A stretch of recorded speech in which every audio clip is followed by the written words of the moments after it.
भारत ने इतिहास रच दिया है। भारत समुद्री सुपर पावर बनने की ओर। आईएमओ काउंसिलिंग में ऐतिहासिक जीत। भारत ने वैश्विक समुद्री मंच पर एक बार फिर अपनी ताकत का दमदार प्रदर्शन किया है। इंटरनेशनल मैरीटाइम ऑर्गेनाइजेशन आईएमओ की काउंसिलिंग में भारत को एक बार फिर से चुन लिया गया है, और वह भी रिकॉर्ड तोड़ वोटों के साथ। यह जीत सिर्फ एक चुनावी कामयाबी नहीं, बल्कि भारत की दुनिया में बढ़ती विश्वसनीयता और भरोसे को दिखाया गया है, जो कि भारत की समुद्री शक्ति का प्रमाण है। यह चुनाव भारत को समुद्री सुपर पावर बनाने की रेस में एक बड़ी छलांग देता है।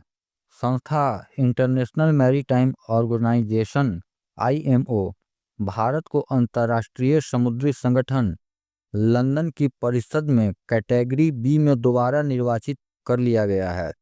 इस कैटेगरी में अंतर्राष्ट्रीय समुद्री व्यापार में रुचि रखने वाले कुल 10 देशों को शामिल किया गया है।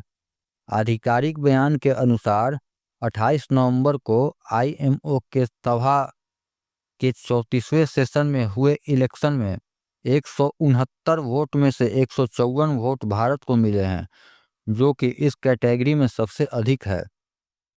केंद्रीय पतन पोत परिवहन और जल मार्ग मंत्री सर्बानंद सोनोवाल ने इस अवसर को भारत के मैरीटाइम सेक्टर के लिए गर्व का पल बताया है।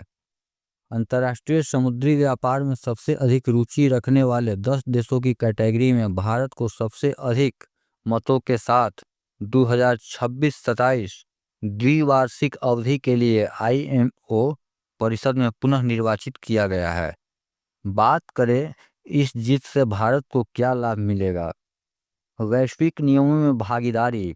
आईएमओ काउंसिलिंग में रहने से भारत को इंटरनेशनल शॉपिंग, सुरक्षा और पर्यावरण के नियमों को बनाने में अपनी बात प्रमुखता से रखने का मौका मिलेगा। मेक इन इंडिया को बढ़ावा।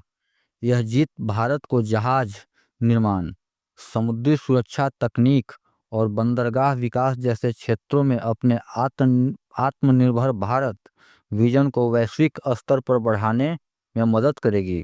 सामरिक और व्यापारिक बढ़त। भारत अपनी समुद्री क्षमताओं को लगातार बढ़ा रहा है। यह जीत न केवल व्यापार के लिए बल्कि मिलिट्री सुरक्षा, नेवी के लिए भी रणनीतिक रूप से महत्वपूर्ण है, क्योंकि यह हिंद महासागर क्षेत्र में भारत के निर्णायक भूमिका को मजबूत करती है।